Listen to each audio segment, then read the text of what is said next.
If you start hearing the same critique from multiple people who are not connected, it is worth paying attention to. Your enemies, your haters, can be some of your greatest teachers because they may very well expose your weaknesses.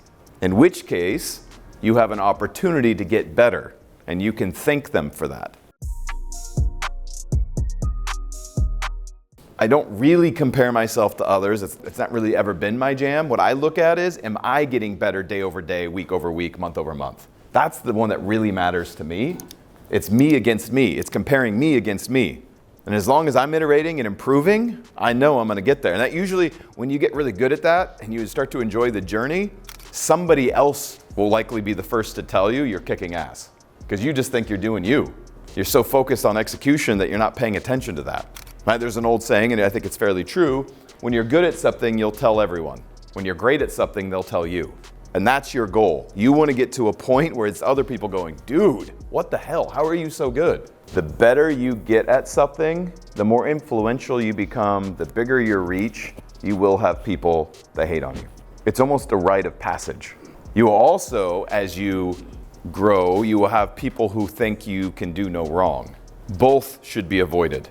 You'll get to a point where you start muting praise and critique because they're a double-edged sword. If you seek one, you'll seek the other, or you'll get the other.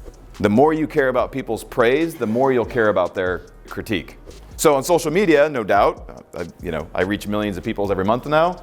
I don't get a ton, to be fair, but I do get critiqued for a number of things. Sometimes people making fun of my beard, making fun of my hair, how much I cuss, how I dress. Stuff that I can't even make sense of. And then I'll have people compliment me for my hair and how I dress and how I speak, right? In both cases, if I respond at all, my response to both is exactly the same, which is, thank you for your feedback. Good or bad, it's the same feedback.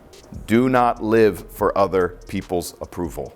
You want to fuck yourself up hard, you'll get into your late 30s, early 40s, you did what mom and dad asked you to do, and you'll wonder why you're empty on the inside and your life doesn't make sense.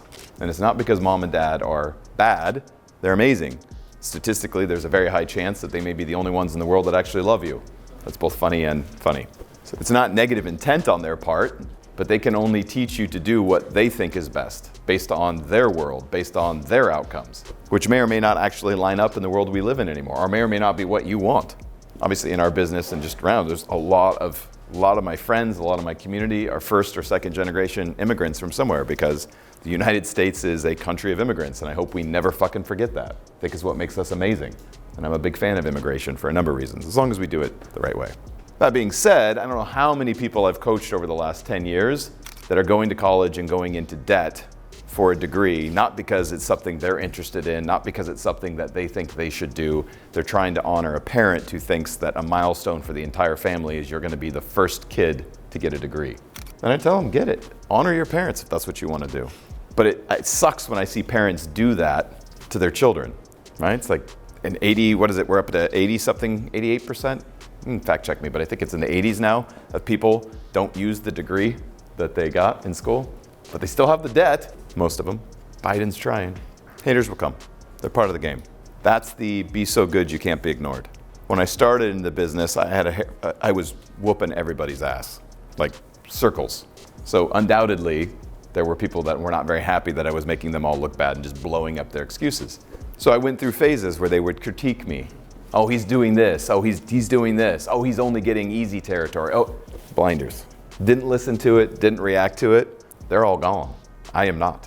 Don't react. Now, I will say this. I would use a rule of 3 here. If you start hearing the same critique from multiple people who are not connected, it is worth paying attention to. Your enemies, your haters, can be some of your greatest teachers because they may very well expose your weaknesses. In which case, you have an opportunity to get better, and you can thank them for that. So I don't pay attention to one-off critiques, but if I hear the same critique over and over again, I start to pay attention to it. Make sense? So you don't want to become so disconnected that you can't learn from feedback.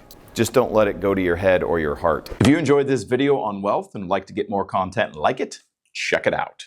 Here's my playlist.